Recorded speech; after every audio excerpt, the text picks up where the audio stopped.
Just ahead on American Black Journal, a new program celebrates the people and projects that are changing neighborhoods in the Detroit area. Plus, a local nonprofit is inviting golfers to help them chip away at cancer. Stay right there. American Black Journal starts now. American Black Journal is funded by the W.K. Kellogg Foundation, a partner with communities where children come first.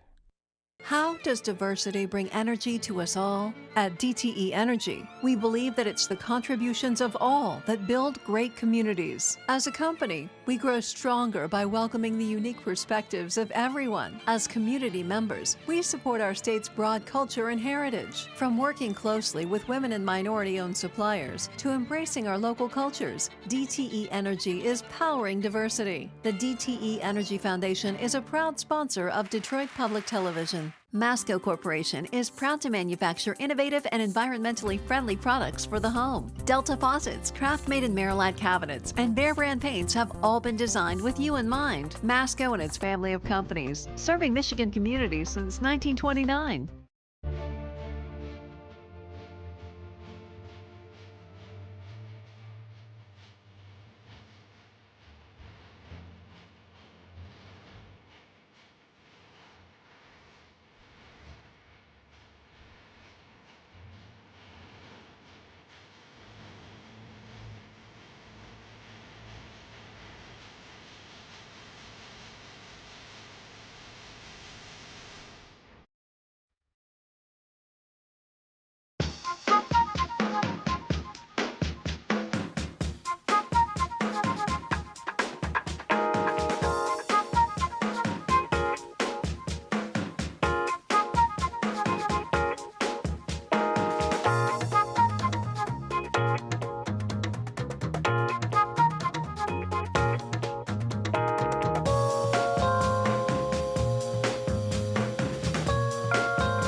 Welcome to American Black Journal. I'm Stephen Henderson. The New Economy Initiative has launched a program that recognizes the people who are revitalizing local neighborhoods in Detroit. It's called the Detroit Innovation Fellowship, and the first recipients were recently announced. They are social entrepreneurs who are heading up projects to strengthen neighborhoods in Detroit, Hamtramck, and in Highland Park. Joining me now are two of the Detroit Innovation Fellows. Chase Cantrell is the founder of Building Community Value, and Samoy Smith is co-founder of Creating Space Detroit. Also here is Orlando Bailey of the Urban Consulate, one of the program partners. Welcome to American Black Journal. Thanks for having us. So Orlando, let's start with you. This idea of this fellowship, what's driving this? Really just a desire on part of the New Economy Initiative and Urban Consulate, who's convening the fellows, to recognize innovators who are already doing work in the city of Detroit. I think that's what it is at its core.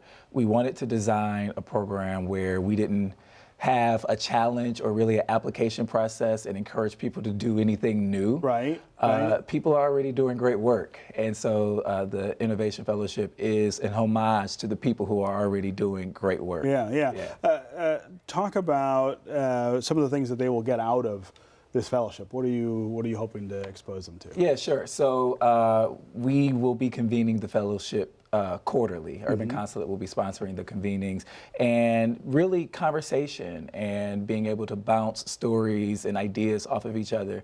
We convened the first set of fellows. The first fellow convening happened in June, and it really just turned into, I think for the first hour, it was like therapy. People were just like venting and letting out things about their projects, and we were able to say, hey, well, do you know this person? And so it's a connection. It's connecting to other innovators around the United States. There is a $10,000 stipend that comes with the fellowship that the fellows are able to continue their work doing, and a travel stipend, or a social, we call it a professional development stipend, where they can, attend conferences or bring in special guests to learn more and build their capacity as entrepreneurship professionals. So Chase, tell us about building community value and this idea of being able to connect with other people in the city who are doing similar work. Right. So I've been a lawyer for about 10 years. And for my practice, I was at a large law firm for about 8 of those years. And I was helping developers do development work in downtown and midtown Detroit. And a lot of those developers didn't look like the demographic of the city. Don't look like the people who live here, right? At this table, right? So after a while, I began to think about how to actually help catalyze development projects in the neighborhoods. And I stepped away from my law firm and founded Building Community Value, which teaches Detroiters how to do small-scale real estate in their neighborhoods. Also helps CDCs, community development corporations in neighborhoods, do similar, larger-scale developments, in fact. And we actually do some development work through the nonprofit itself. So it's really to incentivize people to see the opportunities in their neighborhoods rather than just blight. Yeah, I was going to say, I mean, one of the things that is really important as we see things start to change in Detroit is getting the folks who live here not to just believe that they should have a say in it, but to understand how that works, right? What can you do in your neighborhood to deal with abandoned houses, or if there's a site that is going to be redeveloped, getting to them to say, hey, this is yours and you have agency to do that. And people have tons of ideas, right? I mean, they come to me saying, hey, we know what we want to do in our communities. We just don't know how to find the resources or find the knowledge. So giving them the means, like NEI is doing actually as well, is the way to go. Talk about your experience so far in the fellowship. It's been great. So Urban Consulate is an organization that's been around for 2 years that really is about community, bringing people together to have conversations. And that's what we've been doing, actually. Even in the green room here, we were talking about ways that we could help each other. So no, that experience already has been very valuable to be able to exchange resources and knowledge. Yeah.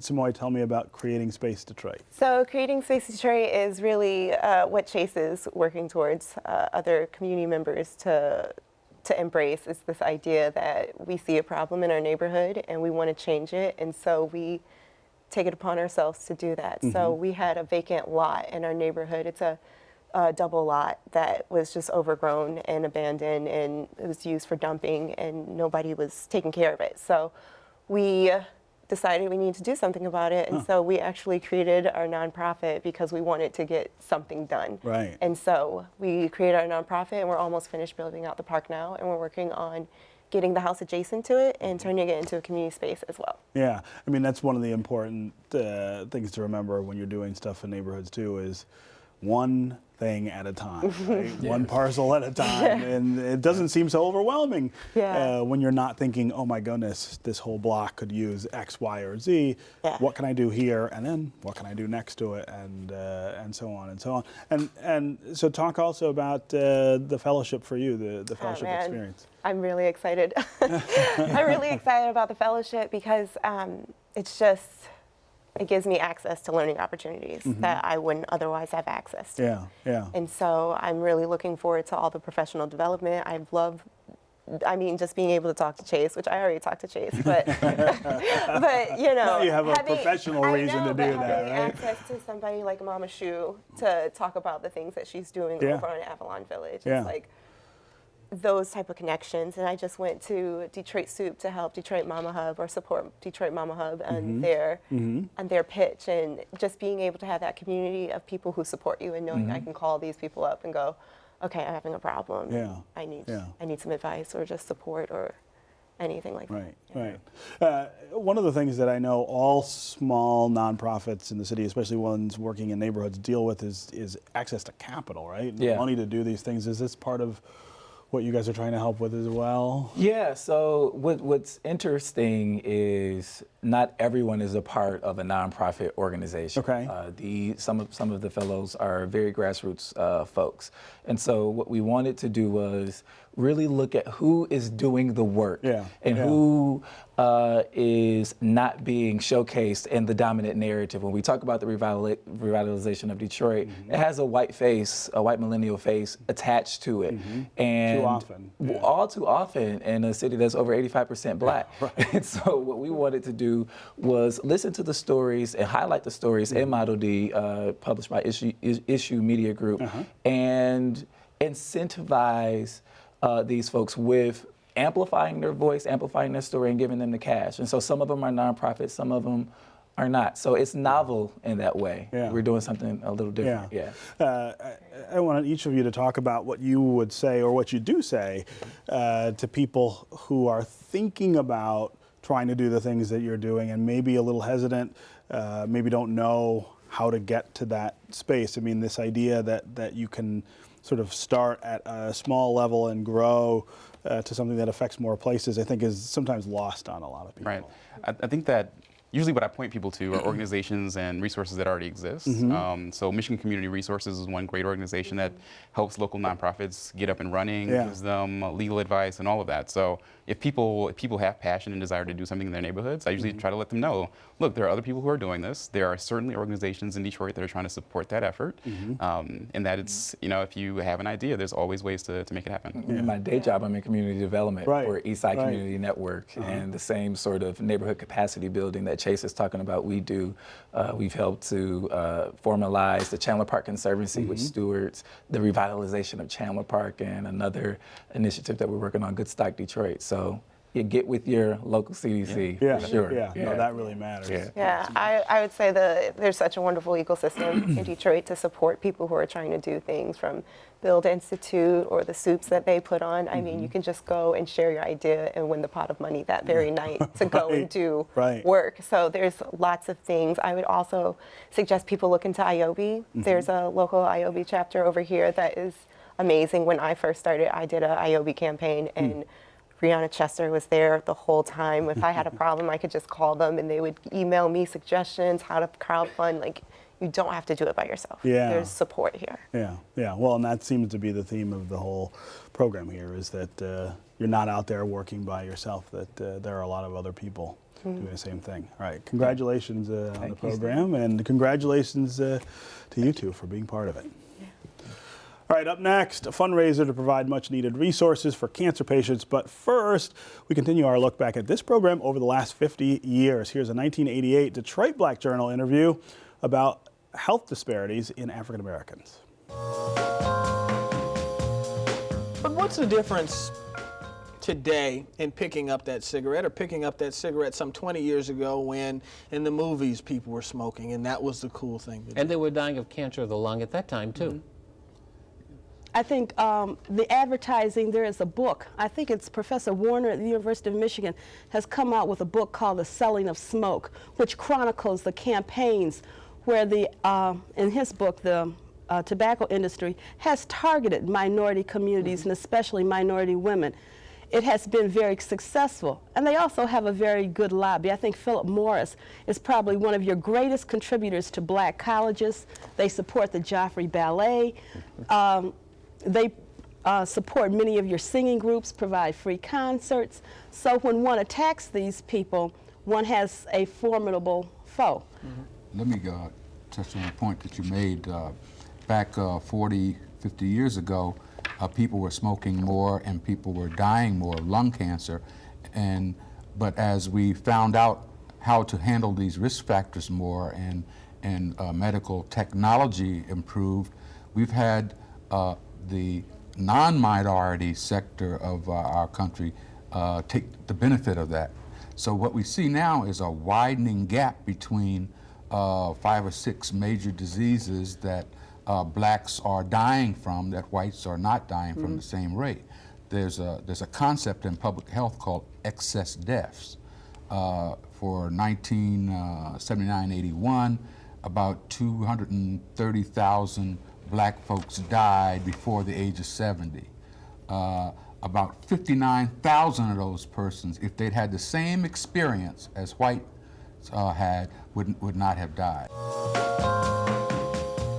The nonprofit organization Cancer Awareness and Resource Network is holding its annual golf outing to raise money for cancer fighters and survivors. The special guest is legendary African-American golfer Jim Thorpe. The PGA and Champions Tour winner will be on hand to conduct a golf clinic. Proceeds from the event help cancer patients and their families with everyday needs such as food, clothing, and paying bills. Here to tell us more is the organization's president, Keith White, along with event coordinator and cancer survivor, Deidre Moody. Welcome to American Black Journal.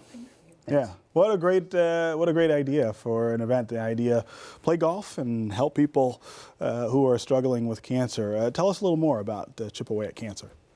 Well, sometimes we say all the time, party with a purpose. And so we're going to golf with a purpose. We've got, as you said, legendary golfer. Yeah, Jim Thorpe, that's a big deal. Pro, absolutely. And he's coming in, this is his second year coming in. Came in last year, did a fantastic job. And so we, before he left last time, we asked him if he can come back this year. He agreed. And so we are going to be chipping away at cancer again. Yeah, yeah. The idea of helping cancer patients out with everyday needs. It's one of the things I don't think people think about is that when you get sick and need to go into treatment or maybe even be in the hospital, other things sometimes don't get taken care of. Absolutely. And so we know that a lot of people focus in on cancer research. And I'm not mad about that because that's a necessary component. Right. But when you're in the fight, you need some help right here, right now. So that's what we do. We raise money for that particular purpose. Yeah. Deidre, you're a cancer survivor as well as the event coordinator. I am. Yeah. Tell us a little about your experience with this. Well, my experience is I am a 2-year breast cancer survivor. Wow. And as a result of that, I have joined on this mission with Mr. Keith White to encourage individuals who need assistance. As a breast cancer survivor, I realized on my journey that I needed a lot of help. Is that right? And the bills needed to be paid. Even though I still worked, I did need assistance with food and different things that you have to do differently as a result of the illness. Yeah. And so I've joined on his crusade and loving every moment of it. Yeah, yeah. What for you is the attraction to the event itself? I mean, you're the event coordinator, of course. Well, for one, the guests. The guests, right? That's a big sell. The guests. I mean, there are top of the line individuals that will be at this event. And I think the coming together is what makes it even more exciting. Yeah. However, I don't golf. But I don't either. I learned last year. Is that right? As a result of being out there with them on last year. Yeah. So just bringing people together, getting them to understand the importance of the resources compact, and that people need help. Yeah. There's people out here that need help. What was it that attracted you to this issue in the first place? Well, actually, in 2014, my wife was diagnosed with ovarian cancer after first she was diagnosed with a severe case of gas. Later to find out she was in the 3rd stage of ovarian cancer. And so going through that fight, and I know the issues that we had, and so actually it was really her idea. We met a young lady while my wife was going through the process who had a 3-year-old, 5, and a 9-year-old, and her husband left. She was diagnosed before Thanksgiving. He left her before Christmas. Oh, no. And it was my wife who said, we have to help her. Yeah. Mind you, my wife had just come out of surgery. And so we've been helping people ever since. Talk about the disparities that we see in terms of cancer diagnosis, cancer care between African Americans and other populations. I'm curious about your experience with cancer, whether you feel like you've gotten the kind of care and treatment that you need to. Well, I think one of the things that I realized when I was on the journey is that there wasn't a lot of cheerleaders. Yeah. And so what happens is a lot of times when you get the diagnosis, you're looking for someone who understands. And I needed someone who really understood. And that part was difficult to find. Yeah. Does that necessarily mean somebody who's had a similar experience? Do you feel like that's who you need at that point? Absolutely. The fact that they went through the journey, what was the journey like? I needed to find out, is it as bad as they really say? Yeah. You know, I needed that reassurance. And so it was important for me to connect.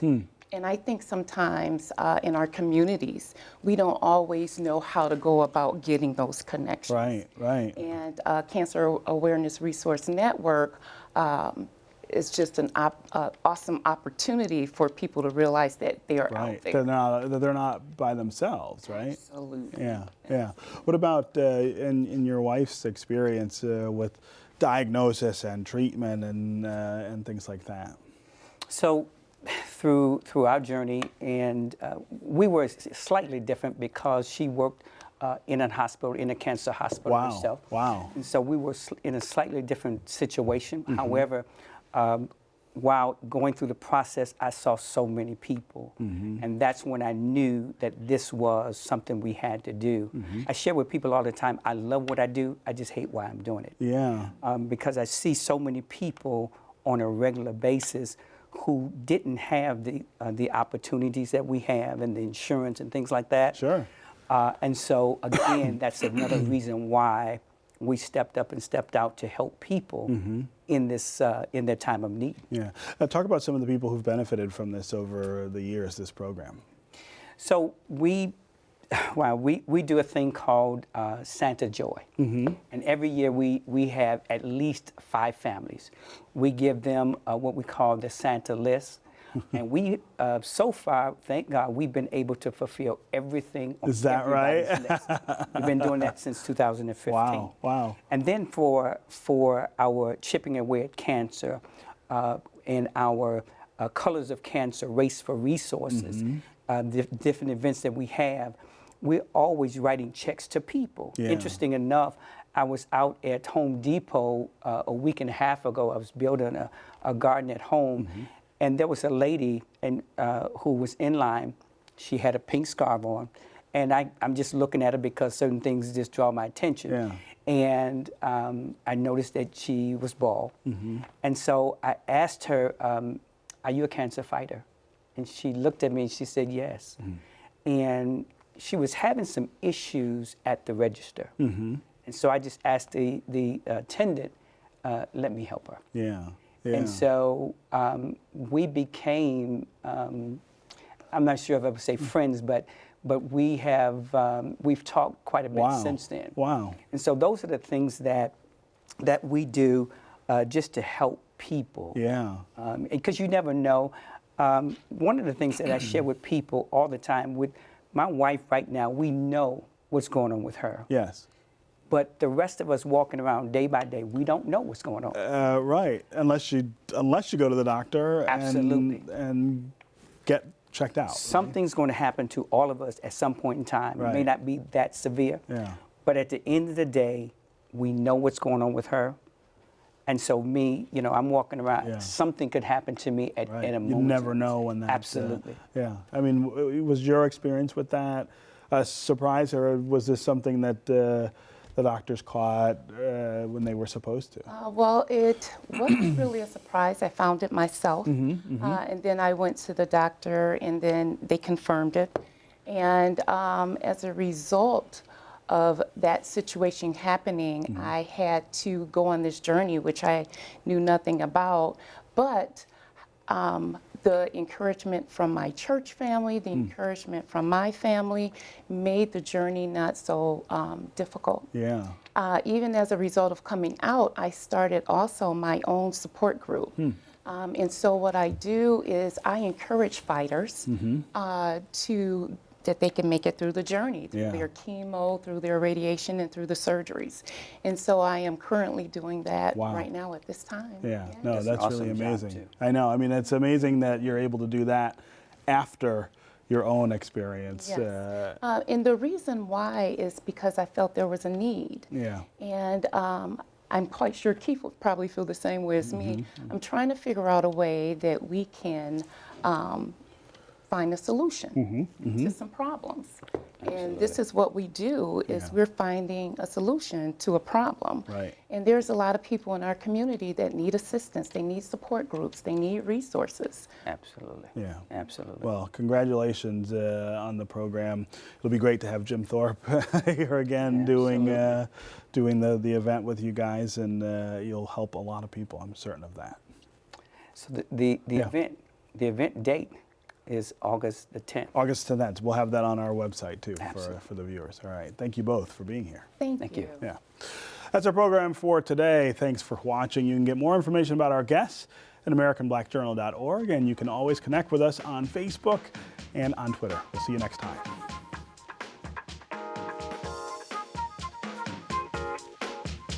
As American Black Journal looks ahead at the next 50 years, we want to hear from you, the viewers. Tell us what you think of this program and what you'd like to see on future episodes. Visit AmericanBlackJournal.org to take a quick survey and share your opinion. Thank you.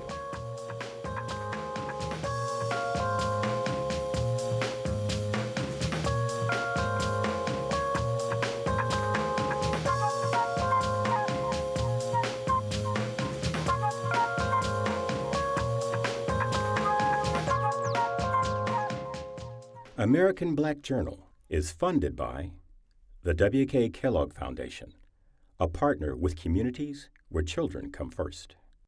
How does diversity bring energy to us all? At DTE Energy, we believe that it's the contributions of all that build great communities. As a company, we grow stronger by welcoming the unique perspectives of everyone. As community members, we support our state's broad culture and heritage. From working closely with women and minority-owned suppliers to embracing our local cultures, DTE Energy is powering diversity. The DTE Energy Foundation is a proud sponsor of Detroit Public Television. Masco Corporation is proud to manufacture innovative and environmentally friendly products for the home. Delta Faucets, Craft Made in Maryland cabinets, and Behr brand paints have all been designed with you in mind. Masco and its family of companies, serving Michigan communities since 1929.